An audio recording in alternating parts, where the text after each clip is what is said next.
ఎంతవరకు వాస్తవమో మాకు కూడా తెలియదు, చెప్పిరని వాళ్ళకి అక్కడ కూడా అంటున్నారు. అదైతే మేమైతే మా కళ్ళతో అయితే మేము చూడలేదు. అట్లా అబ్నార్మల్ బిహేవియర్ టీచర్లో కానీ ఆ పాపలో కానీ చూడలేదు. పాప హ్యాపీగా ఉండేది, యాక్టివ్గా ఉండేది, క్లాస్లో టాపర్ అమ్మాయి, అన్నిట్లో చక్కగా చదివేది, మా చుట్టూ తిరిగేది. ఏదైనా ఉంటే మాకే అర్థం కావట్లేదు. ఇప్పుడు మాకు ఎప్పుడు మా దృష్టిలోకి అయితే రాలేదు, మేము మాకు కనపడలేదు. అట్లా చెప్పలేదు సార్. అసలు స్కూల్లో ఏ స్టూడెంట్ కానీ ఆ అమ్మాయి కానీ ఇట్లా జరుగుతుంది అనేది హౌస్ మాస్టర్ల దృష్టికి కానీ వైస్ ప్రిన్సిపల్ దృష్టికి కానీ ప్రిన్సిపల్ దృష్టికి కానీ తీసుకొని రాలేదు. అసలు తీసుకొని వస్తే చిన్నదైనా మేము మీటింగ్ పెట్టుకుంటాం.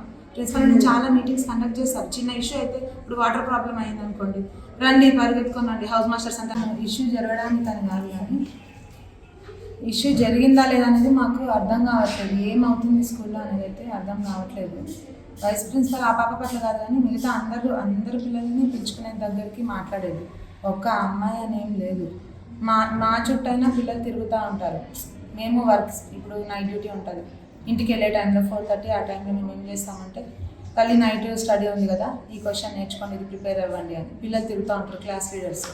ఇప్పుడు 10th అమ్మాయి క్లాస్ లీడర్.